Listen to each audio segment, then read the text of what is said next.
Here we go. First question. Why do you hate Arsenal? About time. I wasn't hanging around.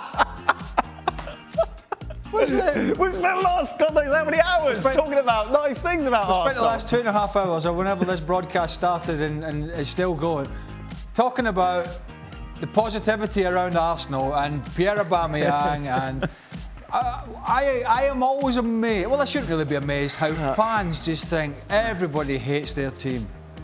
Maybe Shaka. Do you hate Arsenal, Shaka? You weren't on the show. Maybe you were tweeting angry things out. I don't know. I'm sure I wasn't tweeting angry things out. I thought Arsenal were good. I don't know what else anybody wants us to say. You know, that's the thing. All of your analysts got it wrong, and most did. I think Robbo said. Oh yeah, I suppose because you predicted Chelsea would win. Is that what? Yeah, we don't predict the team's going to win because we hate them, but it's generally because we think the other team are a better team, which Chelsea have been over the season. The same as City were better than and are a better team than Arsenal, but Arsenal still beat City in the semi-final. That's not hate.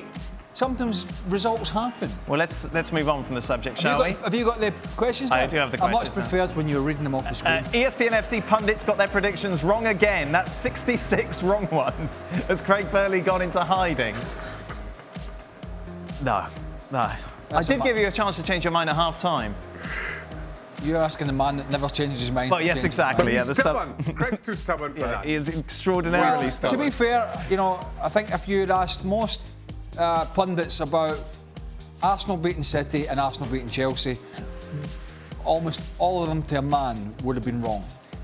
Shaka, have they ever seen a worse display by a ref than this in a final? Arsenal got every single call in their favour, 99% of them wrong. Absolute joke, and it's not like I even like either side, but honestly, what a joke.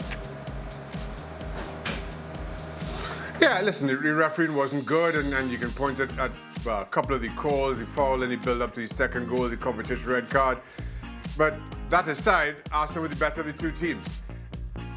Whether the referee changed his mind on those occasions, I don't think had, or may have had an impact on the outcome, but certainly not in who was the better team. That was Arsenal through and through.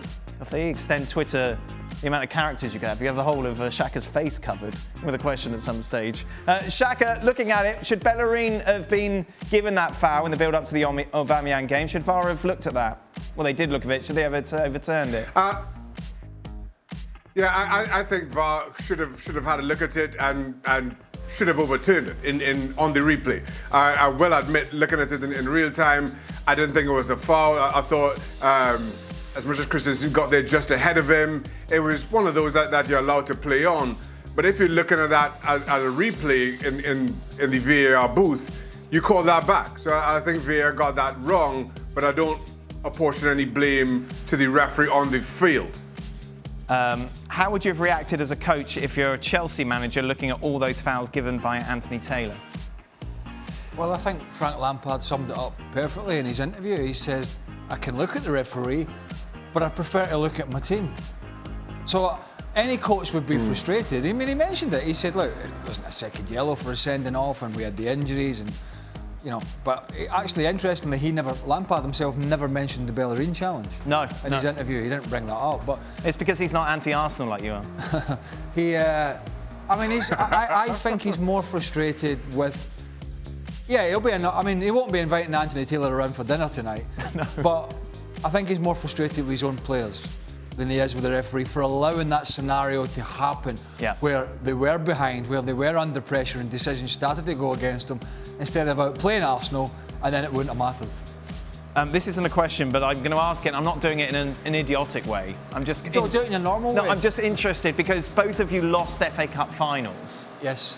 How does that feel compared to just a normal game? Is there a difference? Does it hurt more? Oh, hell yeah. Yeah. Yeah, because, you know, and it's slightly different today because the trophy presentation, there's no fans there. And also, as Shaq knows, they started presenting the trophy on the field. In the old days, you used to walk up to the royal box or up there and get presented with your winner's medals or your loser's medal in front of the whole 100,000 people. And then you had to come down and watch the winning team go up and lift the trophy. That's tough.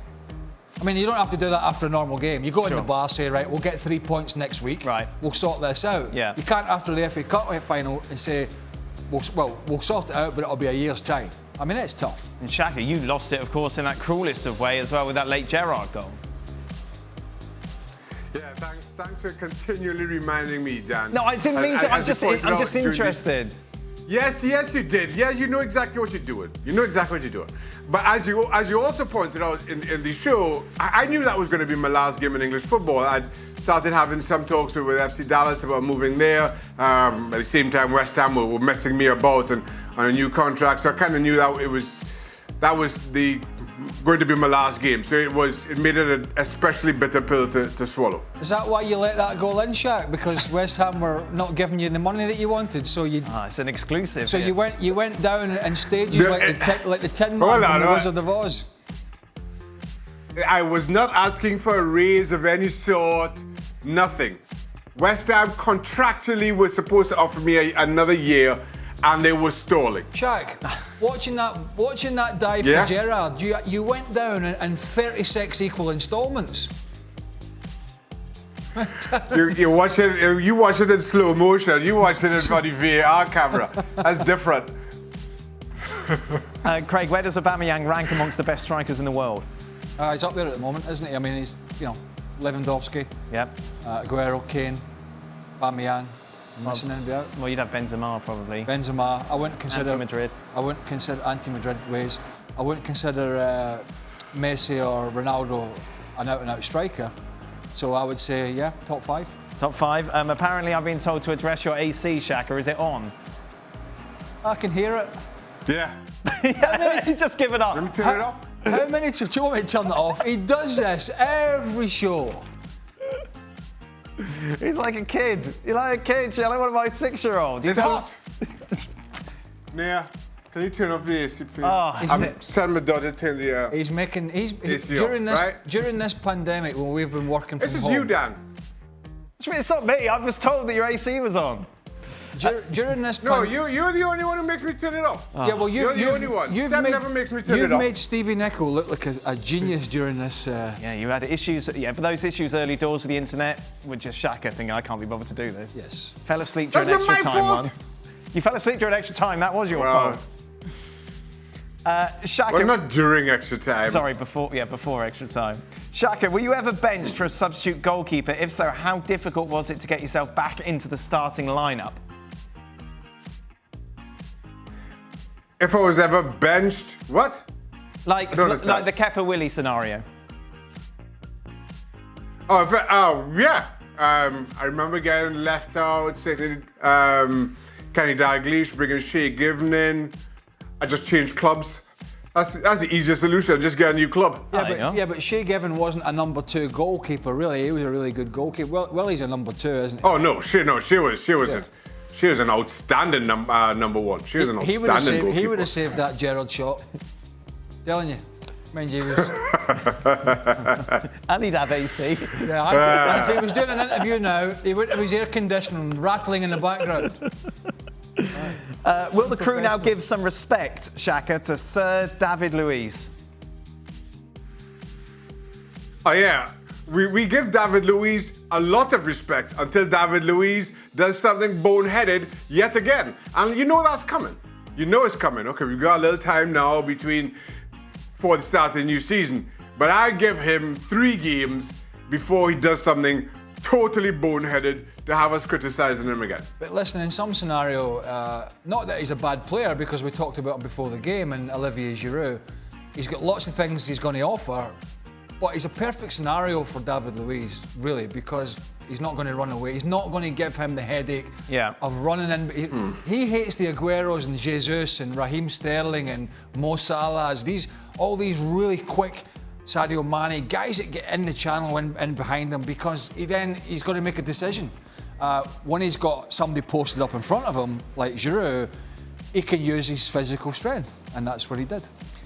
Who else do Chelsea need to bring in to strengthen this team, Shaka? Ziyech and Werner are fantastic, and potentially even Havertz, but something still feels off about this team. Yeah, we've spoken about the goalkeeping situation for quite some time. I'm sure Frank Lampard will be looking to address that.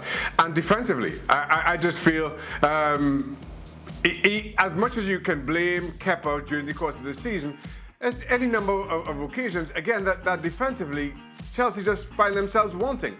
At times, Rudiger has been simply outstanding, but even in the second goal today, he steps into midfield and takes out two Chelsea defenders, two of the Chelsea midfielders tracking back. Rudiger at times, again, just leaves you scratching your head. He's nowhere near as bad as David Luiz, don't get me wrong here, but I just feel that when you're talking about a team competing at the highest levels of not just English but European football, he at the very least needs a better partner alongside him. He's not the leader. He's not the linchpin to Chelsea's midfield, I think, to Chelsea's centre-backs that I think they need. There'll be a vacuum on in the background in a minute as well. Oh, yeah? Guaranteed. Something like that. Yeah, Builders Dog will be barking. Builder will come the gardener. He always gets the gardener to come as well, so he has to cancel his hit. Somebody's coming to disconnect the Wi-Fi so that he can have a few more days off. Well, if you hurry up, we'll be all right. Final question. Where do you see Arsenal finishing next season if they bring in Partey and keep Aubameyang? Shaq? If they bring in Partey and keep Aubameyang, I think they finish 5th. 5th? Final answer? No better. 5th, no Yeah, better. I would say that's the kind of number. I was looking at 5. I tell you what, Thomas Partey from Atletico Madrid's a really good player, isn't he? Yes. I mean, big and strong and powerful, good passer of the ball in there. But that would be a step in the right direction. But we're seeing Chelsea go out and probably going to bring in probably at least 4 players. Mm-hmm. So, and you look at Arsenal, although they've beaten Chelsea today, they finished 10 points behind them in the league. So they're looking minimum 4, probably 4 or 5, maybe even 6. I think Squad that's players. it. I think that's it. I think we're done. I think we're done for the day. You're kidding me. 5 hours we've been here together in the studio. What a beautiful moment, Craig. I'm going to run out before the Can I turn my AC back on now, Dan? Producer just goes, no, we've got terrible news for you. Yes. Shaq, are you done for the day, or what's your plans now? We're going to have a nap. It's been a long day. Yeah. Oh, right. well, you've been on those Opta stats. You know that tires you out. Yep, 30%. That is it. Thank you very much, guys. We'll be back tomorrow for more analysis. Keep your tweets coming in. I'm off. At ESPN FC, where you got to go and... But I can't play in the club championship now because I've missed the first 18 holes. Oh, what a hard, terrible But life. I've just seen what the first round score is, and I'm glad I never played. We'll be back tomorrow. Cheers. Well, thank you very much for watching ESPN on YouTube. For more sports highlights and analysis, be sure to download the ESPN app. And for live streaming, premium content, and let's not forget as well, ESPN FC 7 days a week. Subscribe to ESPN Plus.